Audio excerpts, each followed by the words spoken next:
पलटू राम वो अनंत सिंह के गिरोह में शामिल हो चुके हैं। पलटू राम का आदेश था, सरकारी वकीलों को आदेश था, पुलिस अफसरों को आदेश था कि कोई सबूत हाईकोर्ट के सामने पेश किया ही नहीं जाए, है ना। मतलब केस को इतना कमज़ोर बना दीजिए, इतना कमज़ोर बना दीजिए कि हाईकोर्ट को सबूत की कमी के आधार पर अनंत सिंह को बरी कर दिया। 10 साल की कैद की सजा हुई निचली अदालत से, और उसमें हाईकोर्ट तक पहुँचे सबूत की कमी हो गई।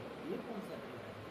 तो शर्म हया है नहीं बिहार सरकार को, लेकिन फिर भी सुप्रीम कोर्ट में मजबूती के साथ सबूत पेश करने चाहिए, जिससे सुप्रीम कोर्ट में फिर से इसको जो 10 साल की सज़ा है वो फिर से बहाल हो जाए।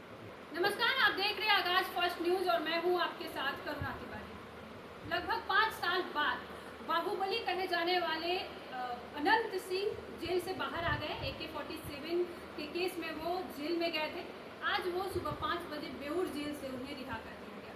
अब इस विषय पर चर्चा करेंगे कि विधानसभा का भी चुनाव है, क्या विधानसभा चुनाव में सरकार उनको टिकट देगी या क्या कुछ करेगी, क्योंकि वो कहीं ना कहीं अपराधी के तौर पर उनको देखा जाता है। जानेंगे, इस विषय पर चर्चा करेंगे। हमारे साथ मौजूद है पूर्व IPS अमिताभ दास सर।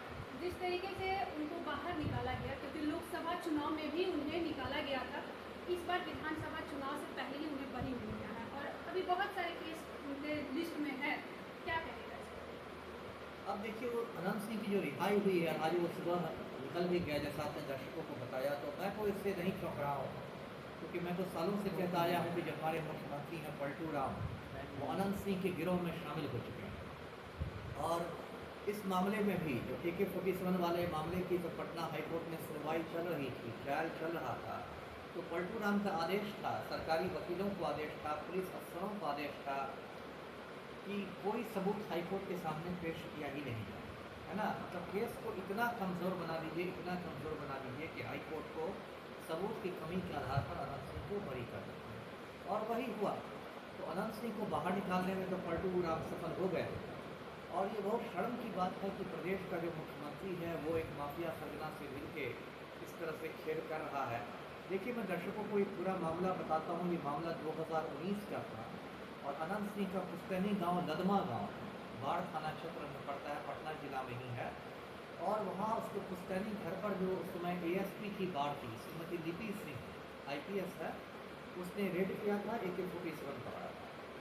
उसके बाद बहुत हंगामा हुआ, अनंत सिंह भाग गया, दिल्ली चला गया, फिर उसे दिल्ली के कोर्ट में सरेंडर किया। फिर उसको बिहार पुलिस दिल्ली से पटना लाई, बेऊर जेल में बंद हुआ।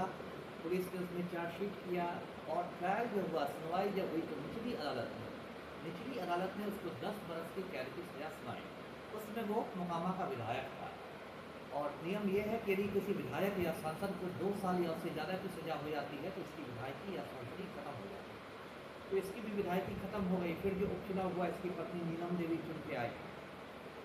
उसके बाद इस मामले में हाईकोर्ट में ट्रायल चल रहा था। अब देखिए कितनी मतलब अटपटी बात है कि एक IPS ऑफिसर ने AK-47 बरामद किया, और बरामद किया तो कोई हवा में तो नहीं किया। AK-47 बरामद हुआ होगा, उसकी जब्ती सूची बनी होगी, उसमें उन अफसरों के दस्तखत होंगे जो मौजूद होंगे छापेमारी में, 2 स्वतंत्र गवाहों के दस्तखत होंगे, सारा कुछ हुआ होगा। उसी आधार पर 10 साल की कैद की सजा हुई निचली अदालत से, और उसमें हाईकोर्ट तक पहुँचे सबूत की कमी हो गई। ये कौन सा चीज़ है? तो देखिए, इसकी पटकथा कब लिखी गई? इसकी पटकथा लिखी गई थी इसी साल 12 फरवरी को, जब पलटू राम ने विश्वास मत हासिल किया था विधानसभा में। आपको याद होगा 28 जनवरी को पलटू राम ने महागठबंधन छोड़ा, भाजपा से हाथ मिलाया और 22 फरवरी को विश्वास मत हासिल किया।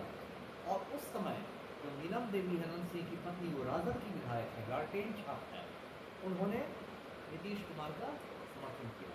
तो उसी समय पटकथा लिख दी गई थी कि अनंत सिंह की रिहाई होगी। और उसके बाद देखिए, मई महीने में इसी साल लोकसभा चुनाव के समय अनंत सिंह को 15 दिन के पैरोल पर छोड़ा गया। वजह ये बताई सरकार ने कि इनको पुश्तैनी ज़मीन का बंटवारा करना। इतना बड़ा झूठ बिहार सरकार ही बोल सकती है। मैंने उस समय भी कहा था कि पुश्तैनी ज़मीन का बंटवारा करना है तो 4 जून तक सरकार रुक सकती थी, मतगणना की तारीख तक रुक सकती थी, वोटों की गिनती के बाद होता है। असली वजह तो थी कि मुंगेर लोकसभा सीट में लल्लन बाबू की मदद कर दी थी। और याद भी होगा दर्शकों को कि बेऊर जेल से निकलते ही अनंत सिंह ने कहा था कि लल्लन बाबू मुंगेर से 5 लाख वोट से जीतते हैं। मतलब पुश्तैनी ज़मीन के बंटवारा की कहीं बात नहीं हो रही थी, बात हो रही थी लल्लन बाबू। और अब देखिए उनको छुड़ा दिया गया है, तो ये बहुत देखिए शर्मनाक बात है। अब कायदे से बिहार सरकार को पटना हाईकोर्ट के फैसले के खिलाफ सुप्रीम कोर्ट में अपील करनी चाहिए। 90 दिन अपील करने का टाइम रहता है, 90 दिन के भीतर अपील करनी चाहिए। और ऐसे तो शर्म हया है नहीं बिहार सरकार को, लेकिन फिर भी सुप्रीम कोर्ट में मजबूती के साथ सबूत पेश करने चाहिए, जिससे सुप्रीम कोर्ट में फिर से इसको जो 10 साल की सज़ा है वो फिर से बहाल हो जाए। अच्छा सर, जिस तरीके से ये कहा जा रहा है कि विधायकी में इनको टिकट देंगे इस बार जेडीयू को, कि राजद के ही विधायक थे तभी उनको जेल में दिया गया था, इस बार जेडीयू की तरफ से लड़ेंगे, ऐसा मतलब आपका? क्यों नहीं लड़ सकते हैं? देखिए जब सदा याफ्ता था अनंत सिंह, तब तो चुनाव लड़ने पर प्रतिबंध लग गया था, तो अब तो बरी हो गया है, अब तो वो प्रतिबंध सदा समाप्त हो गया है, तो अब तो वो मतलब आज़ाद परिंदा है राजनीतिक दृष्टि से भी। हो सकता है नवंबर 2025 में जो चुनाव हो उसमें मोकामा में नीलम देवी की जगह, अभी राजद से नीलम देवी, उसकी जगह जेडीयू से अनंत सिंह ही चुनाव लड़े। आजकल में चर्चा भी है कि वो एक अणे मार्ग जाके पलटू राम से मुलाकात करेगा, तो हो सकता है उसको जेडीयू का टिकट मिल जाए, उसमें तो कोई परहेज नहीं है।